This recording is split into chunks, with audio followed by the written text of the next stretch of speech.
आज का वीडियो आप सभी बच्चों के लिए काफ़ी खास होने वाले हैं। और आज हम इस वीडियो में बात करने वाले मॉडल सेट चैप्टर नंबर 7 का 2008 से 2025 तक का फिजिक्स का मॉडल सेट का चैप्टर नंबर 7 का प्रश्न बताने वाले हैं, जो आप सभी बच्चों के लिए काफ़ी ज़्यादा खास होने वाले हैं। तो आइए मेरे प्यार पे छात्र, जो भी छात्र इस चैनल पर नए होंगे चैनल को लाइक जरूर कर दीजिएगा। अगर वीडियो को नहीं देखे हैं तो वीडियो के एंड तक जरूर देखिएगा। मेरे प्यार छात्र, ज़्यादा अच्छा लगे चैनल को सब्सक्राइब करके बेल आइकन जरूर दबा दीजिएगा, ताकि आने वाले नोटिफिकेशन सबसे पहले आप लोग के पास पहुंच जाए। तो देखिए मेरे प्यार छात्र, इस वीडियो में हम जो बात कर रहे हैं उस प्रश्न का बात कर रहे हैं जो आप लोग को एग्जाम हॉल में पूछे जाएंगे। तो फाइनल जो आप लोग का एग्जाम होने वाले 1 जनवरी से, तो 1 जनवरी से जो भी 12th वाले का एग्जाम हो रहा है, तो वो तो दिल थाम के ही बैठ जाइए मेरे प्यारे छात्र, क्योंकि इस वीडियो में हम जो है कमाल धमाल और बेहतरीन प्रश्न बताने वाले हैं। तो दिल थाम के बैठ जाइए मेरे प्यारे छात्र, और चिंता की घड़ियां समाप्त करेंगे मेरे प्यारे छात्र, क्योंकि आप लोग के सामने जो प्रश्न आने वाले हैं वो आप लोग को बहुत ही ज्यादा चौंकाने वाले प्रश्न है। तो चलिए मेरे प्यारे छात्र, ज्यादा टाइम नहीं देते हैं और अपने इस क्लास वेरी क्लास को हम स्टार्ट करते हैं। चलिए क्या करा है कि पर्यावर्ती धारा परिपथ में यदि धारा I एवं वोल्टेज के बीच कालांतर हो तो धारा का वहीन घटक क्या होगा। क्या कह रहा है, पर्यावर्ती धारा परिपथ में यदि धारा I एवं वोल्टेज के बीच कालांतर हो तो धारा का वहीन घटक क्या होगा। एक का ऑप्शन नंबर बी लगाएंगे I sin alpha, option number B लगाएंगे I sin अल्फा। चलिए अगला देखेंगे हम 2 का।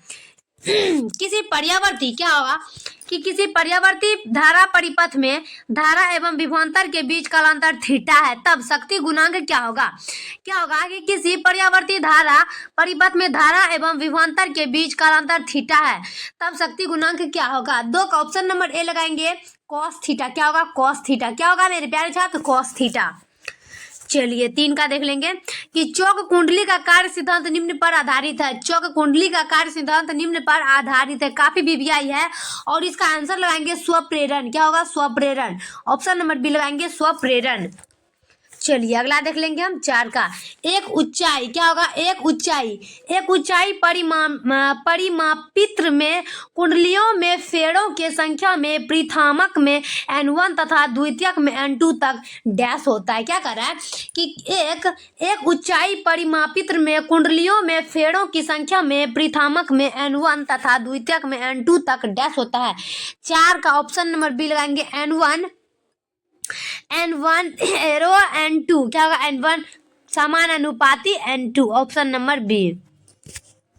चलिए 5 का। AC का समीकरण क्या होगा, AC का समीकरण I बराबर 50 sin 100t है, तो धारा की आवृत्ति क्या होगा। अब देखिए यहाँ पर बात हो रही है कि AC का समीकरण I बराबर 50 sin और 100t है, तो धारा की आवृत्ति क्या होगी। धारा की आवृत्ति की बात हो रही है तो 50/पाई हर्ट्ज। क्या होगा, 50/पाई hertz, option number B.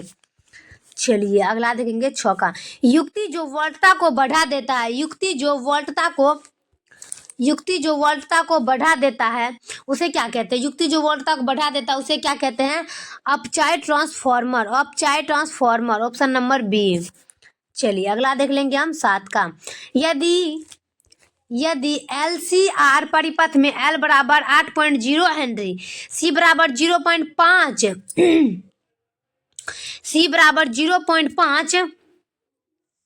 U R बराबर 100 ओम श्रेणी क्रम में है, तो अनुनादी आवृत्ति क्या होगी।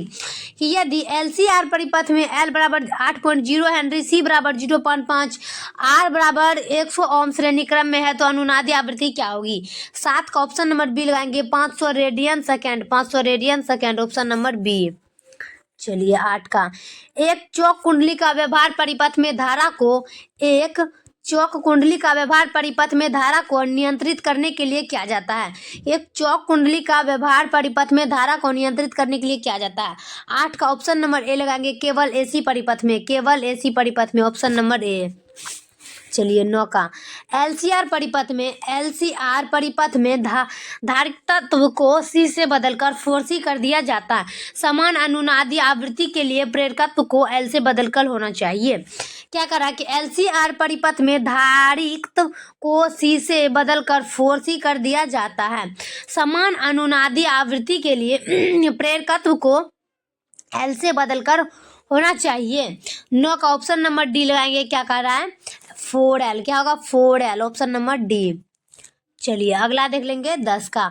ट्रांसफॉर्मर के प्राथमिक तथा द्वितीयक कुंडली में लपेटों की संख्या क्रमशः 1000 तथा 3000 है।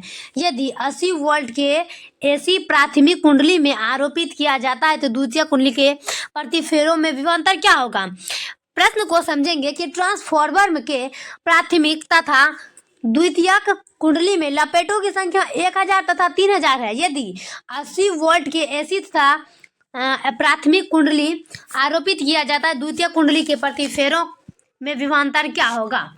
तो सभी छात्र देखेंगे और इसका आंसर हो जाएगा 0.08 volt. 0.08 volt option number D. चलिए अगला देखेंगे हम 11 का। अब चाहे ट्रांसफॉर्मर बढ़ाता है 11 का ऑप्शन नंबर ए लगाएंगे धारा। क्या होगा धारा, ऑप्शन नंबर ए धारा। चलिए 12 का। पर्यावर्ती धारा का ऊष्मीय प्रभाव मुख्यतः क्या होता है। पर्यावर्ती धारा का ऊष्मीय प्रभाव मुख्यतः क्या होता है। 12 का ऑप्शन नंबर ए लगाएंगे जूल ऊष्मन। क्या होगा जूल ऊष्मन, ऑप्शन नंबर ए जूल ऊष्मन। चलिए 13 का। संधारित्र का शक्ति गुणांक लगभग डैश होता है। संधारित्र का शक्ति गुणांक लगभग डैश होता है। 13 का ऑप्शन नंबर डी लगाएंगे 0। क्या होगा 0, ऑप्शन नंबर डी। चलिए अगला देखेंगे 14 का। निम्नलिखित में से किसके लिए संधारित्र अनंत प्रतिरोध की तरह कार्य करता है। निम्नलिखित में से किसके लिए संधारित्र अनंत प्रतिरोध की तरह कार्य करता है। 14 का ऑप्शन नंबर डी लगाएंगे डीसी। क्या होगा डीसी, ऑप्शन नंबर ए डीसी। चलिए अगला देखेंगे हम 15 का। एलसी परिपथ को क्या कहा जाता है। एलसी परिपथ को क्या कहा जाता है दोलनी परिपथ। क्या होगा दोलनी परिपथ। एलसी परिपथ को कहा जाता है दोलनी परिपथ, ऑप्शन नंबर ए लगाएंगे। नेक्स्ट देख लेते हैं हम 16 का। प्रतिबाधा का सही मात्रा क्या होता है। प्रतिबाधा का सही मात्रा क्या होता है सभी छात्र देखेंगे और इसका आंसर होगा ऑप्शन नंबर बी ओम। क्या होगा प्रतिबाधा का सही मात्रा होता है ओम, ऑप्शन नंबर बी। चलिए 17 का। पर्यावर्ती धारा का समीकरण I बराबर 60 साइन 100 पाई टी है। धारा के मूल मध्यवर्ग का मान क्या होता है। अब देखिए यहाँ पर बात हो रही है कि पर्यावर्ती धारा समीकरण I बराबर 60 साइन 100 पाई टी है। धारा के मूल मध्यवर्ग का मान क्या होता है। 17 का ऑप्शन नंबर बी लगाएंगे 60/√2। 60/√2 ऑप्शन नंबर बी। 17 18 का। प्रतिघात का मात्रा क्या होता है। प्रतिघात का मात्रा क्या होता है। 18 का ऑप्शन नंबर ए लगाएंगे ओम। क्या होगा ओम। प्रतिघात का मात्रा होता है ओम, ऑप्शन नंबर ए। चलिए 19 का। L-R परिपथ की प्रतिबाधा होती है। L-R परिपथ की प्रतिबाधा होती है। 19 का ऑप्शन नंबर सी लगाएंगे √R² + W² L², option number C. चलिए 20 का। पर्यावर्ती विद्युत धारा परिपथ में अनुनाद अवस्था में धारा और विभवांतर व बल के बीच का कालांतर क्या होता है। कि पर्यावर्ती विद्युत धारा परिपथ में अनुनाद की अवस्था में धारा और बल के बीच का कालांतर क्या होता है। 20 का ऑप्शन नंबर सी लगाएंगे 0। क्या होगा 0, ऑप्शन नंबर सी 0। चलिए क्या होगा 0। चलिए अगला देख लेते हैं 21 का। यदि पर्यावर्ती धारा व बल के बीच कालांतर सिग्मा हो तो शक्ति सिग्मा यू हो तो शक्ति का गुणांक पावर फैक्टर मान में होता है। यदि पर्यावर्ती धारा तथा विभव बल के बीच कालांतर यू हो तो शक्ति गुणांक पावर फैक्टर मान होता है। 21 का ऑप्शन नंबर डी लगाएंगे। क्या होगा cos u, option number D cos u। चलिए अगला देखेंगे 22 का। L-R परिपथ की शक्ति गुणांक क्या होता है। क्या होगा कि L-R परिपथ की शक्ति गुणांक क्या होता है।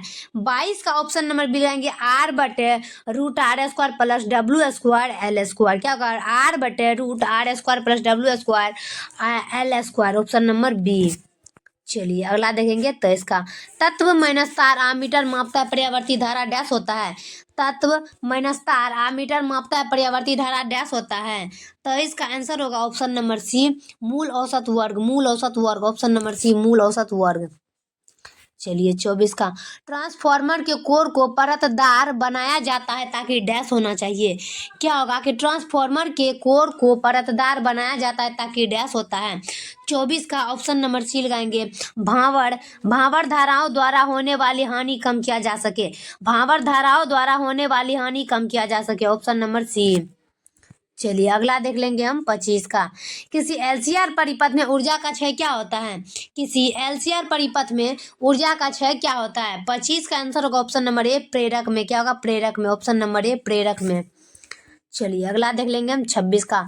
घरेलू विद्युत आपूर्ति की आवृत्ति 50 हर्ट्ज है, धारा का मान शून्य होने की आवृत्ति क्या होगा।